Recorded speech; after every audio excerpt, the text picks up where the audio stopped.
Hi friends, நம்ம இந்த வீடியோவில் தசம எண்களை 10, 100, 1000ஆல் பெருக்கிறது எப்படி, அதே தசம எண்களை 10, 100, 1000ஆல் வகுக்கிறது எப்படின்னு பார்க்க போகிறோம். வீடியோவை ஸ்கிப் பண்ணாமல் பாருங்கள், இப்போ தான் நான் சொல்லித்தரது உங்களுக்கு தெளிவாக புரியும். இப்போது 5ங்கிற ஒரு நம்பர் எடுத்துக்கிறோன்னு வைங்க. இப்போ அந்த நம்பரை 5ங்கிறத 10ஆல் பெருக்கும்போது என்ன ஆகும்? அந்த 5ங்கிறது ஒரு 0 சேர்த்தி 50 மாறும் இல்லையா? இப்போ 5 10ஆல் பெருக்கணும் அப்படின்னா இந்த 0 இது கூட சேர்ந்து 50 ஆகும்.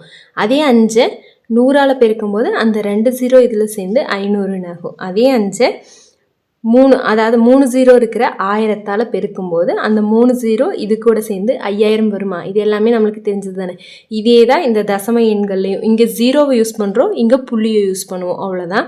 இப்போ எப்படின்னு பார்க்கலாம் பாருங்கள். ஃபஸ்ட்டு கணக்கு 7.3537 நான் கொடுத்துருக்கேன். இதை என்ன பண்ணுறோம் அப்படின்னா ஃபஸ்ட்டு பாருங்கள், 10ஆல் பெருக்கிறோம். 10ஆல் பெருக்கிறோம் அப்படின்னா இப்போ இதுக்கு முன்னாடி பார்த்ததில் என்ன பண்ணோம்? 10ஆல் பெருக்கிறோம் அப்படின்னா ஒரு 0 சேர்த்தணும் இந்த சைடு, 5க்கு இந்த பக்கம், ஓகேவா? ரைட் சைடில் ஒரு 0 சேர்த்தணும். அதே மாதிரி 100ஆல் பெருக்கும்போது ரைட் சைடில் 2 0 சேர்த்தணும். இங்கே எத்தனை 0 இருக்கோ அத்தனை 0 இது கூட சேர்த்தணும். நான் இங்கே 10ஆல் பெருக்கிறோம் அப்படின்னா இப்போ புள்ளி எங்கே இருக்குது? இந்த இடத்துல இருக்கு இல்லையா? இந்த புள்ளி ஒரு ஸ்தானம் இந்த சைடு தள்ளி வரும், ஓகேவா? இங்கே ரைட் சைடில் தானே சேர்த்துறோம், அப்போ இங்கேயும் ரைட் சைடில் புள்ளி தள்ளி வரும், ஓகேவா? அப்போ இங்கே இருக்கிற புள்ளி 10ஆல் பெருக்கும்போது ஒரு ஸ்தானம் தள்ளி இந்த சைடில் வரும். அப்போது என்னென்னு வரும்?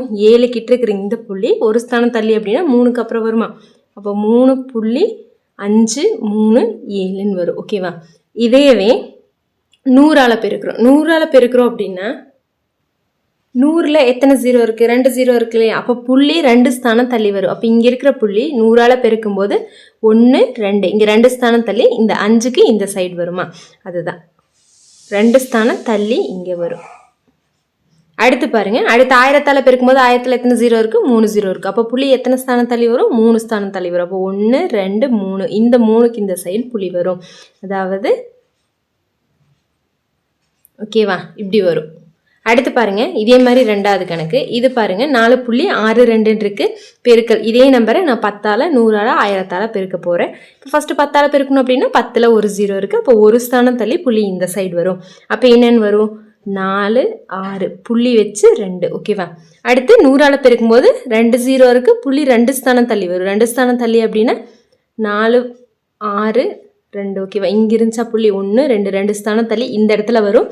இது நம்பருக்கு வெளியே வந்துருச்சு, அதனால புள்ளி வச்சாலும் ஒன்று தான், வைக்கலினாலும் ஒன்று தான், நம்ம வைக்க தேவையில்லை. புள்ளி வெளியே வந்துருச்சு அப்படின்னா அது முழு நம்பரை தான் மாறிடுது இல்லையா? அதனால அதை வைக்க தேவையில்லை. அப்போது நம்பர் இங்கே நம்மளுக்கான ஆன்சர் 462. அடுத்து 1000ஆல் பெருக்கிறோம். இப்போ 1000ஆல் பெருக்கிறோம் அப்படின்னா புள்ளி இங்கே 3 ஸ்தானம் தள்ளி வரணும். அப்போ இங்கே பாருங்கள், 1 2 2 ஸ்தானம் வெளியே வந்தாலே நம்மளுக்கு இந்த மாதிரி நம்பராக கிடச்சிருதா? இதுக்கு முன்னாடி 100ஆல் பெருக்கும்போது பார்த்தோம், 2 ஸ்தானம் வெளியே வந்தாலே அந்த நம்பராக வந்துடுது. அப்போ பாருங்கள், இங்கே 2 0க்கு அந்த புள்ளி இந்த 2 0வால் பெருக்கும்போதே அந்த புள்ளியை வெளியே வந்து என்னவா இருக்குது? 462 இருக்குது. அப்போ பேலன்ஸ் ஒரு 0 இருக்குது இல்லையா? இது என்னென்னு அர்த்தம்? இப்போ இது கூட 10 பெருக்கணும், அப்படி தானே? இது கூட 10 பெருக்கணும் அப்படின்னா ஒரு 0 ஆட் ஆகுமா? மேலே பார்த்த மாதிரி இது கூட 10 பெருக்கும்போது இங்கே இருக்கிற ஒரு 0 இது கூட ஆட் ஆயிரும், அவ்வளோதான். இப்போது கடைசியாக ஒரே ஒரு கணக்கு 5.7. அதே மாதிரி 10 100 1000ஆல் பெருக்கிறோம். இப்போ 5.7 இதை 10ஆல் பெருக்கும்போது ஒரு நம்பர் தள்ளி புள்ளி வருமா? அப்போ இங்கே இருக்கிற புள்ளி ஒரு நம்பர் தள்ளி வந்துச்சுன்னா இங்கே வந்துடும், அதாவது வெளியே வந்துடும். அப்போது மொத்தமாக அந்த நம்பர் மட்டும்தான் இருக்கும். என்ன அந்த நம்பர்? 57ங்கிற நம்பர், ஓகேவா? 57ன்னு வந்துருச்சு. அடுத்து பாருங்கள், அதே நம்பரை 100ஆல் பெருக்கும்போது 2 ஸ்தானம் தள்ளி புள்ளி வைக்கணும். ஆனால் இங்கே ஒரு ஸ்தானம், இந்த ஒரு 0க்கே புள்ளி வெளியே வந்துடும். அப்போது புள்ளி ஒரு 0க்கு வெளியே வந்துருச்சுன்னா இந்த மாதிரி 57ன்னு இருக்குது. அப்போ இதை என்ன பண்ணணும்? பேலன்ஸ் ஒரு 0 இருக்கு இல்லையா? 10ஆல் பெருக்கணும். அப்போ 10ஆல் பெருக்கும்போது இது கூட ஒரு 0 சேர்ந்துடும், ஓகேவா? அடுத்து அதே நம்பரை 1000ஆல் பெருக்கிறோம். இப்போ ஒரு 0க்கு இது நம்பராக மாறிடுது, முழு நம்பராக மாறிடுது, 57. பேலன்ஸ் எவ்வளோ இருக்குது? 2 0 இருக்குது. அப்போ அந்த 2 0வால் இங்கே பெருக்கும்போது 2 0 இங்கே ஆட் ஆகிக்கும். இப்போ பெருக்கல் புரிஞ்சுதுங்களா? இதே மாதிரி அடுத்து வகுத்தல். வகுத்தல் ஒன்றும் இல்லை. பெருக்கல் அப்படின்னா புள்ளி எந்த சைடு தள்ளி வந்தது? எத்தனை 0 இருக்கோ அத்தனை ஸ்தானம் இந்த சைடு வந்ததா? ரைட் சைடில் வந்தது.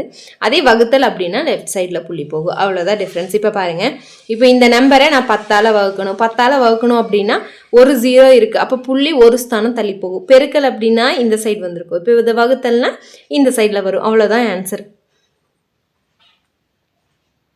8.17, ஓகேவா? புரிஞ்சுதா? இதே மாதிரி தான். இப்போ பாருங்கள், இதுலேயே 100ஆல் நான் வகுக்கிறேன். வகுக்கும்போது அப்போ என்ன பண்ணும், புள்ளி 2 ஸ்தானம் தள்ளி இந்த சைடு வருமா, அப்போ இங்கே இருக்கிற புள்ளி 2 ஸ்தானம் தள்ளி வந்ததுன்னா 1 2, அப்போ இங்கே வரும்.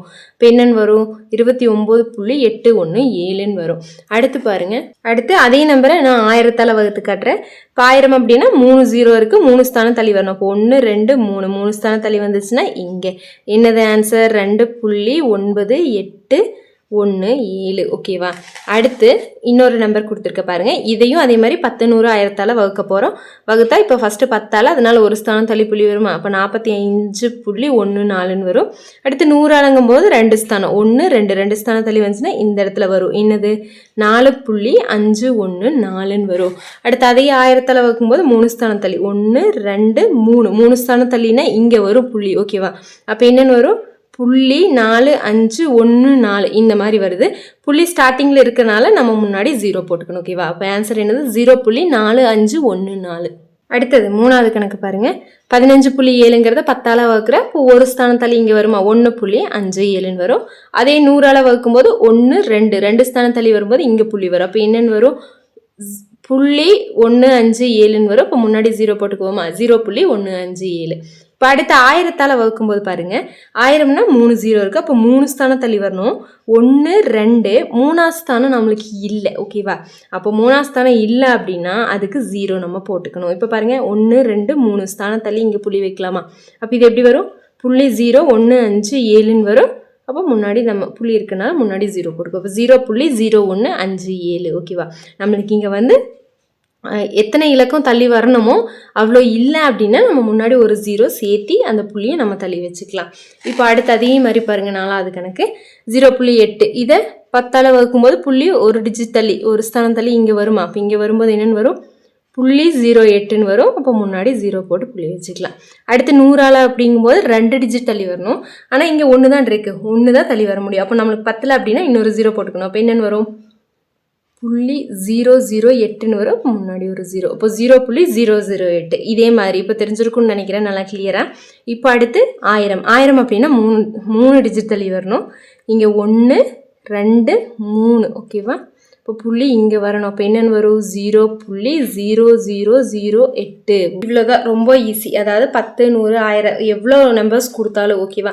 இந்த மாதிரி கொடுத்தாங்க அப்படின்னா அது கூட பெருக்கிறது வகுக்கிறது அப்படிங்கிறது இந்த மாதிரி தான், இதே டைப்பில் தான் இருக்கும். ஓகே ஃப்ரெண்ட்ஸ், நம்ம சேனலில் போடுற வீடியோஸ் உங்களுக்கு ஈஸியாக இருக்குது அப்படின்னா கண்டிப்பாக நம்ம சேனலுக்கு லைக் பண்ணிவிட்டு சப்ஸ்கிரைப் பண்ணுங்கள். அப்படியே உங்கள் ஃப்ரெண்ட்ஸுக்கும் ஷேர் பண்ணுங்கள். தேங்க்யூ.